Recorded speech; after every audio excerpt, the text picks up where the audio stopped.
O que eu estou dizendo aqui? O acórdão proferido nos embargos de declaração pelo órgão colegiado que corrigiu aquele acórdão anterior que estava com um erro, incorpora-se ao acórdão embargado, ou seja, é como se ele corrigisse e é juntado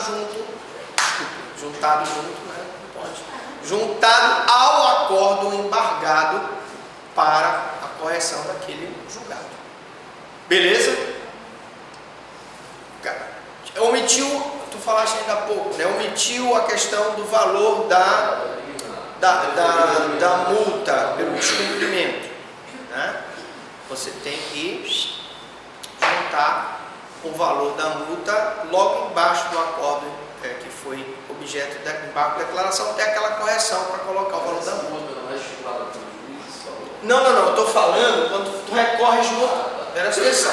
Se for um embargo de declaração da sentença, o juiz no embargo de declaração já corrige a sentença.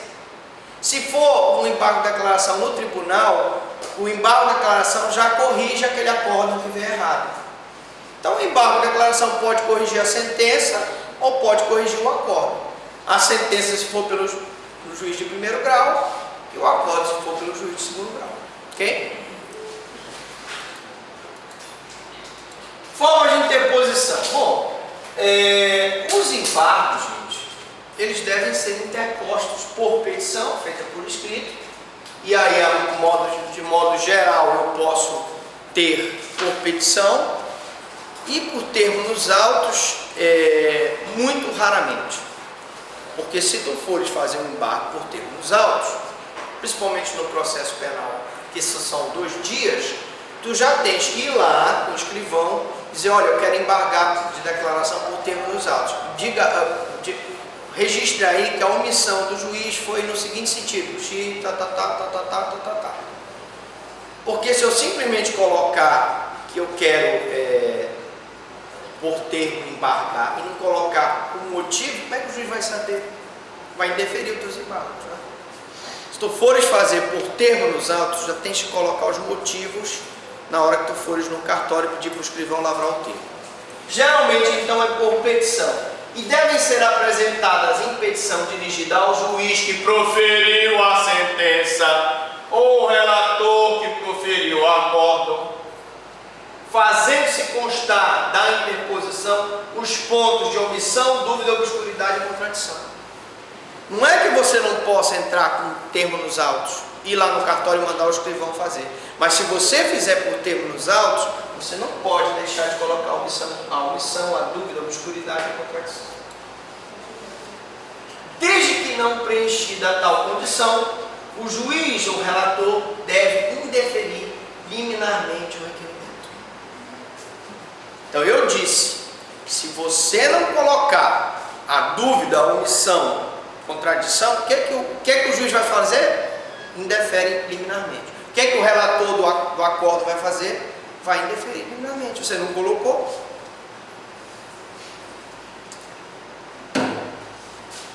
Aqui, ó. Agora chegamos ao momento que você queria. Embargos de declaração com efeito modificativo. E é bom que você me pergunte essas coisas. Por quê? Porque eu também, I'm only a man by flesh and body. Também sou um homem de carne e osso, eu posso cometer erros. Então, você às vezes fala uma coisa e eu não coloquei aqui. Eu creio que essa história do recurso está mais adiante do prazo, vou dar o exemplo, está mais adiante. De qualquer forma, você, aluno, pergunta e a gente melhora sempre a sua aula, para que você saiba tudo.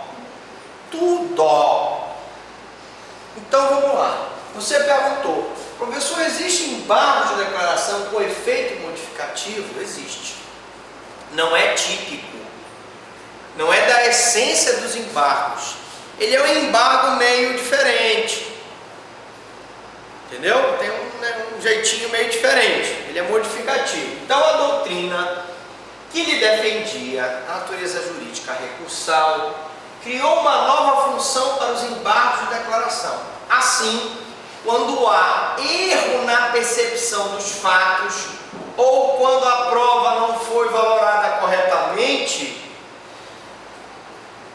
se atribui efeito modificativo aos embargos da declaração. Exemplo, o juiz decide que o recurso é intempestivo, mas o recorrente interpôs aquele recurso tempestivamente.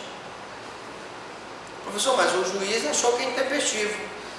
Então eu vou entrar com os embargos de declaração apenas para mostrar para ele que eu interpus o recurso dentro do prazo legal.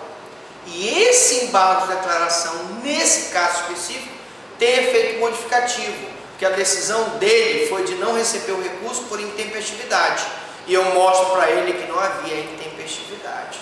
Por exemplo, então, interpôs recurso em tempo hábil, com isso A interpõe embargo de declaração e o juiz reconhece o erro, modificando a sentença, considerou intempestivo por erro de percepção cometido. Então, a primeira hipótese de efeito modificativo dos embargos é o erro de percepção. Eu vou botar bem aqui, ó.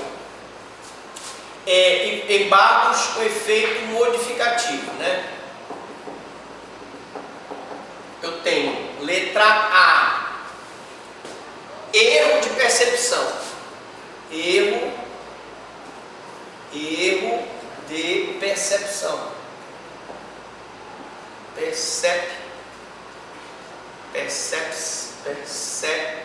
percepção, ok? Erro de percepção. O juiz fez uma avaliação incorreta de que o recurso era intempestivo e o recurso era tempestivo. E aí eu coloquei aqui, olha, eu acho que foi aqui. Depois eu vou mostrar a questão do prazo, acho que eu coloquei em algum lugar, vamos chegar lá. Outra hipótese B, efeito modificativo do embargo, tá? Pré-sustentação da matéria através dos embargos. Pré-sustentação. Professor, qual é a outra hipótese em que o embargo de declaração tem efeito modificativo? Na pré-sustentação da matéria através de embargos. E eu explico o que é isso. Quando nós demos aula de recurso especial e recurso extraordinário, eu expliquei para vocês que tanto o recurso especial quanto o recurso extraordinário teriam que ser objeto de pré-sustentação. Ou seja, você desde a primeira vez que você ingressou com a ação, você já está colocando aquela violação à norma infraconstitucional para que tu possas recorrer futuramente com recurso especial, ou tu já estás colocando a violação da norma constitucional para que tu possas recorrer com recurso extraordinário. Essa pré-sustentação aqui é o que determina a súmula do Supremo Tribunal Federal.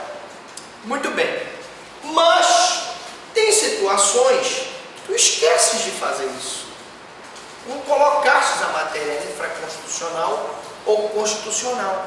E depois tu queres recorrer com recurso especial e tu queres recorrer com recurso extraordinário, tu não tens como, porque tu não colocastes, não fizestes a pré-sustentação. Muito bem. Então, outra função do embargo de declaração diz respeito à pré-sustentação da matéria de recurso em instâncias especiais.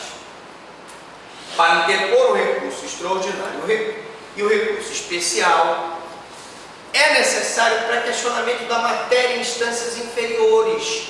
Esse pré-questionamento é feito mediante embargos de declaração para que se possa interpor recurso especial e recurso extraordinário. Quer dizer, professor, deixa eu entender. O correto é eu fazer a pré-sustentação quando eu já entro com a ação ou quando eu já entro com a apelação. Tanto deixando evidente a infração, a violação à norma infraconstitucional, deixando evidente a violação à norma constitucional. Tá, professor, quer dizer que se eu não fizer isso nem na ação e nem no recurso de apelação, eu posso, depois de proferido o acordo da apelação, entrar com os embargos de declaração pré-questionando essa matéria? Pode. Porque a pré-sustentação, o pré-questionamento da matéria é uma das hipóteses de efeito modificativo dos embargos. Primeira hipótese é o de percepção, segunda hipótese, pré-sustentação. Você pré-questiona, pré-sustenta através dos embargos de declaração. É o que diz a súmula, olha a súmula.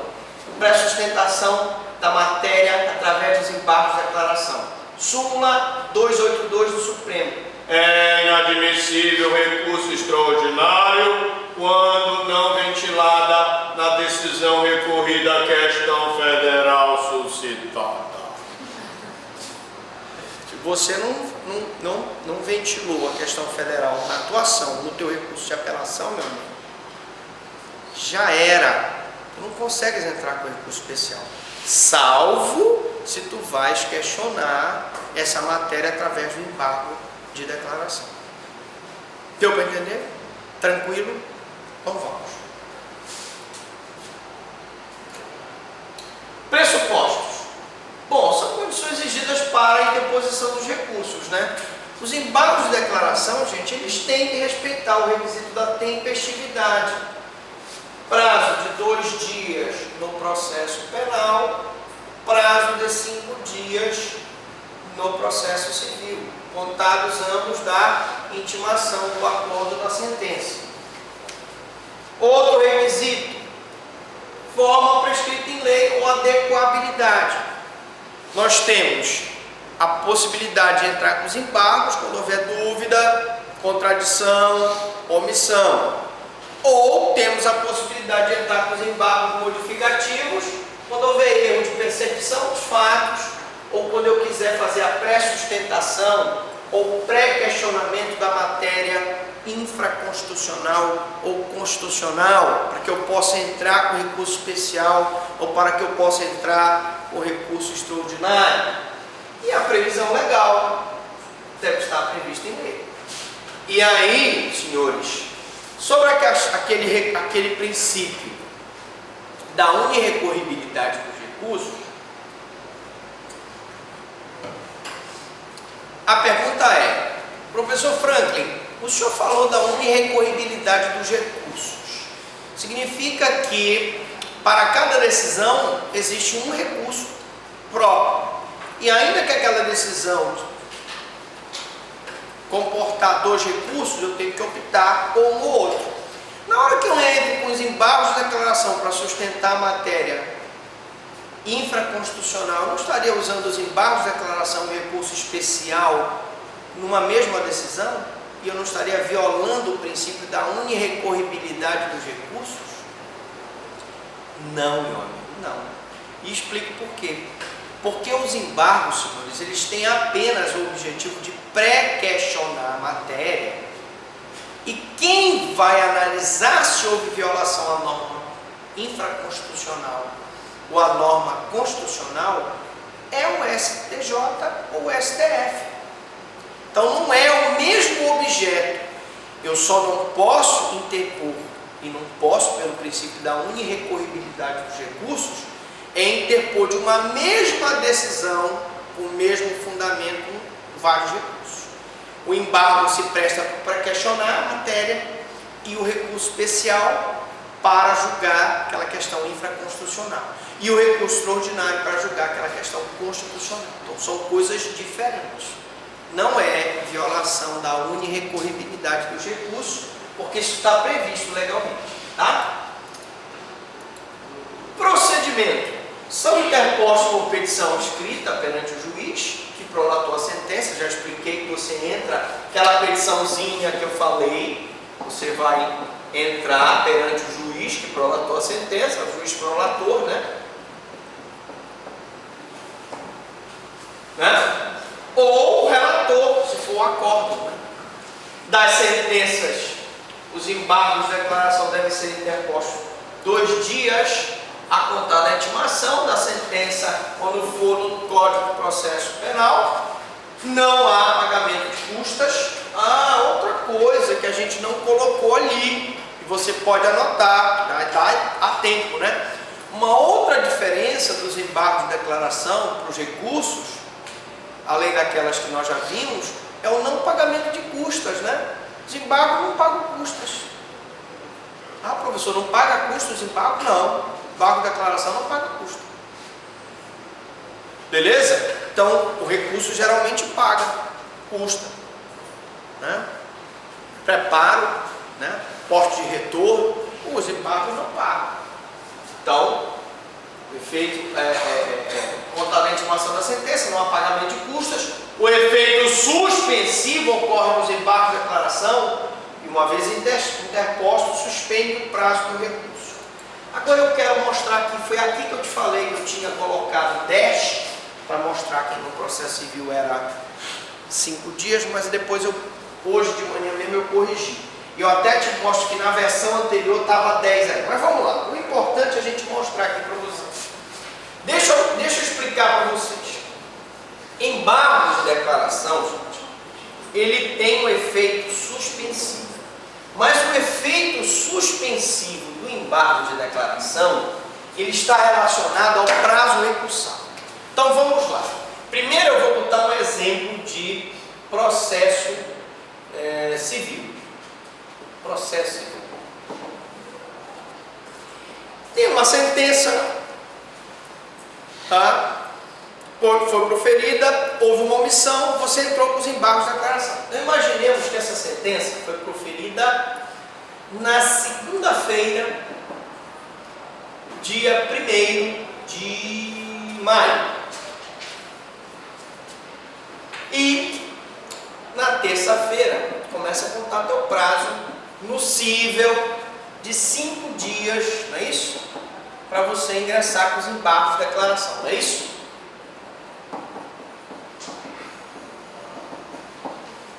Aí, olha, vamos lá. Primeiro, aí passa 2, 3, 4, né? 2, 3, 4, 5. Tu terias que entrar com o recurso no dia 6, não é isso? Até o dia 6, não é isso? Confere? Muito bem. Tu entras com o recurso dia 6 de maio, com embargos de declaração daquela sentença para impedir, mostrando aquela omissão, pedindo para que o juiz corrija aquela omissão. Ora, se tu entrastes, a sentença foi proferida dia 5, né? Foste intimado dia 5 da sentença, 2, 3, 4, 5, 6, tu já comestes aí no prazo 5 dias, não foi isso? Para interpor o teu recurso de embargos. Desse prazo de 5 dias que demoraste para impor os embargos, vais ter depois 15 dias no processo civil para interpor a apelação, não é isso? Só que tu não terás 15 dias. Porque o embargo, gente, ele tem um efeito interruptivo daí. Se tu demoraste 5 dias para interpor os embargos, da decisão dessa sentença aqui, tu tinhas 15 dias para interpor a apelação. Como tu demoraste 5 dias para interpor os embargos, tu tem que diminuir os 5 dias daqui. Quantos dias tu tens para interpor a apelação? Só 10. Porque os 5 dias que tu demoras para interpor os embargos, desconta no prazo de 15 dias da apelação. É um interruptivo, né? Exatamente. Acho que está lá no seu slide anterior, suspensivo. Deixa eu ver se está interruptivo ou suspensivo.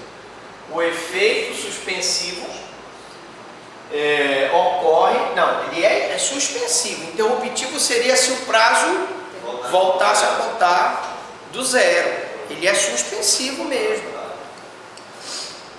Porque podem perguntar para vocês numa prova oral de concurso público o seguinte: os embargos de declaração têm efeito suspensivo? Você vai dizer, não tem. O cara é errado. O embargo de declaração tem um efeito suspensivo. Não que ele suspenda, teoricamente, a execução provisória da sentença. Não. Mas que ele suspende o prazo de um outro recurso cabível.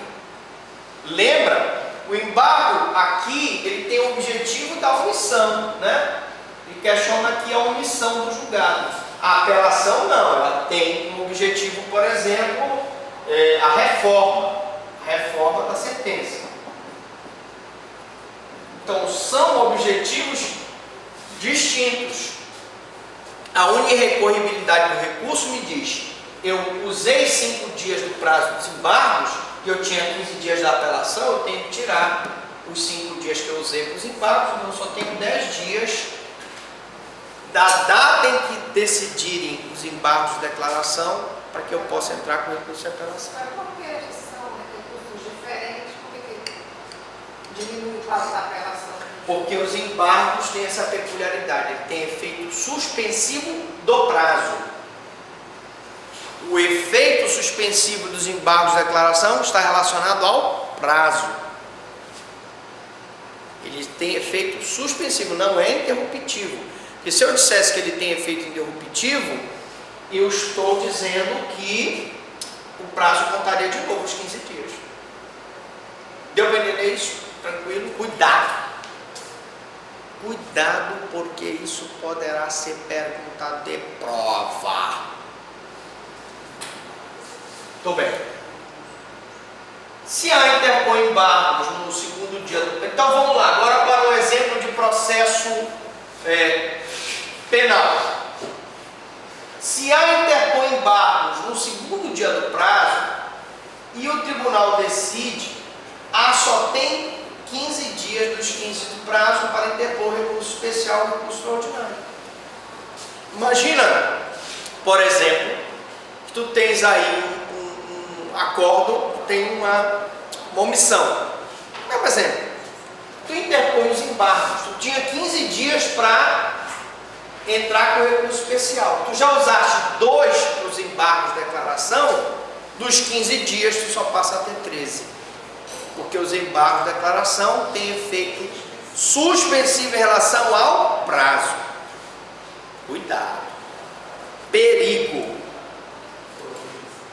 E aí, acabou. Embargos de declaração. Tudo que você queria saber sobre os embargos de declaração e nunca teve coragem de perguntar.